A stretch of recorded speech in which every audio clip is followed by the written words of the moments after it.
thing. All right, we're back on the air. We're going to do our movie reviews now for everybody. John, you're going to go first. I get to go first? Age before beauty. Well, thank you very much. The movie I went and saw recently was Clash of the Titans. Right. So here you got a story that you already know very well. Proving once again Hollywood has no new ideas. It was a popular movie produced back in the late 70s, early 1980s, I recall. And actually had Laurence Olivier was in that as Zeus. That's her. No, whoa, stop right here. Oh, we got the way you said that. We got her attention. Were you Harry Hamlin? Were you a big Perseus chick? Did you have a crush on him? He's a pretty boy, isn't he? Did you have a crush on the old Adonis? Yeah. Did a little Law and Order for him? Oh, honey, I think he's cute too. He's wearing a skirt, riding a horse, riding a unicorn, basically. He's wearing a mini skirt. Is what he was wearing a mini skirt. He was showing off a lot of thigh. Look at my behind. Look at my ass. So anyway, it was amazing to me who was in this movie. I can't remember the name of the actor, but if you saw Lord of the Rings, the guy who played the King of Rohan has a fairly small role in this film. Though I had one problem with the movie. Visually, it was very entertaining. Sure. Better than the story. It was better than that. The Kraken was much better. Nice. But the character release the Kraken. The character development for the others, other than Perseus, was seriously lacking. That's a great name. Perseus. No. It's just if you just kind of shorten it, it's kind of like Percy. Anyway, if you're going to see it in 3D, I strongly recommend that you see it as a matinee. I don't think it's a $15 a piece film. Sure. I saw it as a matinee. It wasn't IMAX. It was $8. It's worth seeing. I gave it 3 out of 5 Palmettos. Very nice. Worthwhile going to see it at the right price. Don't knock yourself out. Okay? Now, you've got some movies for us. I do. Now, being a military history and an aviation buff, I was really excited when I saw that they had made a biography pick, a biopic, if you will, about the life of the Red Baron, who is one of my heroes. The man was incredible. Baron von Richthofen. His story is incredible. If you've ever read it, is incredible. The man was who shot Baron von Richthofen. Well, they did a whole thing on it. Roy Brown. Everybody wants to believe that it was Captain Roy Brown of the RAF, right. A Canadian serving the RAF, because then that means the Red Baron was killed by another Knight of the Air. You don't want to believe that he was taken out by Austrian gun positions or Australian gun positions, whichever. But that's probably what happened. That was it. And considering how elusive Richthofen was in his aircraft, it was more than likely ground fire that took him out. But nobody wants to believe that. That controversy hangs in the air. That's the biggest controversy about the Red Baron's life. Guess what? Not even in the movie. You kidding me? The final battle of Manfred von Richthofen? Yeah. Not in the movie. You see him taking off. The screen goes white. Next thing you know, you see his the nurse lady that he fell in love with, who was actually very well played by Lena Headey from the movie 300. You see her. Oh, she played the Queen of Sparta? Yeah, the Spartan Queen. She's in this movie, and you see her walking up to his gravesite in Allied France, and that's it. And the opening, now I was very impressed. The opening. So they avoided the controversy. They avoided the controversy altogether, even though Roy Brown, who's played by Joseph Fiennes, the guy who was in Shakespeare in Love, Roy Brown, well, you like this.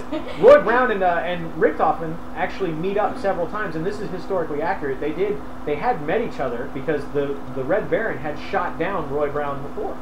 Oh, really? Yeah. And Roy Brown lived to tell the tale. Yeah, and Leno Hawker, a very famous British aviator, was also taken as the 11th kill by Richthofen. And they were very big on a lot of the historically accurate parts about Richthofen not being a butcher. He saw it very much as a sport. There was still some chivalry. Yeah, there was some chivalry left. Yeah. He was a very chivalrous man, and he never fought a battle that he couldn't win. He always ran when he was supposed to run.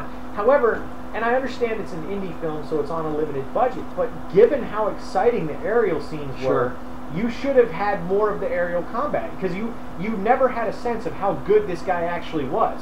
You just got a sense that there were lots of planes whipping around your head, and that's it. You go to see the Red Baron do what he does best, and that's kill people from the seat of a very red aircraft. And I'm sorry, but call me a butcher, call me whatever you want. I wanted to see his mastery and his skill. I don't know, and it's not even that. So basically his life was very boring, except for the fact that he shot people out of the sky. And it wasn't even that it was boring compared to the aerial dogfights, the aerial battles, and the cinematography that was there, it just falls flat whenever you're not flying around with it. It's like Pearl Harbor. Okay. So, and for that reason, because they butchered his life so badly, when you're on the ground, you just don't care. You're like, all right, back in the plane, back in the plane, back in the plane. 2 out of 5 palmettos at best. Because I just 2. Yeah, the man. What is the Red Baron famous for other than fighting Snoopy off the back of his freaking doghouse? 2 out of 5. Okay, 2 out of 5. All right, fine. Don't if you rent it, fast forward to the aerial dogfights and skip everything else because it's just plodding. It's just slow. The pacing is horrible. It's awful. All right, so how about Hit Tide? Huh? How to Train Your Dragon. Now, How to Train Your Dragon. I saw Avatar. Isn't this the one you were going to review? The Dragon movie? Yeah. I saw right, Avatar. Okay, I saw Avatar. I saw Pearl Harbor. I saw The Red Baron. I've seen Top Gun. The aerial sequences in How to Train Your Dragon are better than all of those. Really? See it in 3D. It's worth every cent you'll pay. Yeah. The movie is fantastic. It's not. Really? It's a family movie. There's one adult joke in there. The father of the main character says, here's your Viking helmet. He awards him his Viking helmet for being able to kill dragons. All right. And he said it's made from your mother's breastplate, just like mine. And they're these huge circular Viking helmets. So you and the guy's like, Dad, thanks for the your mother's breastplate. Yeah. So it's very, and that's good. That's kind of the only time it ever makes a foray into anything semi-adult.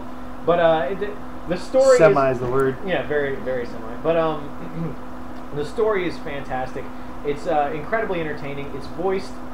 It's amazingly well casted in terms of the voice acting. You'll recognize a lot of the people. Craig Ferguson plays the lead dragon trainer in the Viking village, and the guy he's been in Superbad. His name's Jay Baruchel. He's a very awkward sounding young kid, and he fits the part very well. And the movie, there's never a dull moment, and the final battle is more exciting than the final battle in Avatar. It's more exciting than anything. I mean, you are on the edge of your seat. You're not going to get an argument from me. You know how I felt about Avatar. Avatar was flat. But I'm saying, think about a movie Pocahontas where meets Dances with Wolves in outer space. Dances with Smurfs. Think about a movie, though, where you've actually been excited to see the ending. I was terrified as to what was going to happen, because they really made it seem like, they really made it. They really sold the final battle. And by the end of it, I was thoroughly impressed. And of course, it's a great story about understanding that your enemy is a person too, and dragons are just big for you, and that whoever animated the dragons is a genius, because you'll swear that's your dog.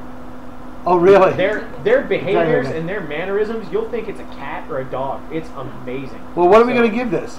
5 out of 5, hands down. 5 of 5 for How to Train Your Dragon with tasso gravy. No kidding. I'll go see it then, because actually I was reluctant to go see it. Go see it in 3D. When that dragon angles over in 3D, you'll get the same feeling like you would if you were on the top of a roller coaster about to go screaming down the major drop. All right then. Well, that's our movie reviews, and we're going to be back. We're going to let Brooke do a lot of talking about Lewis Black. Sure, we're going to. We'll let her decide how many palmettos we'll give Lewis Black. We'll be right back with colbertradio.com.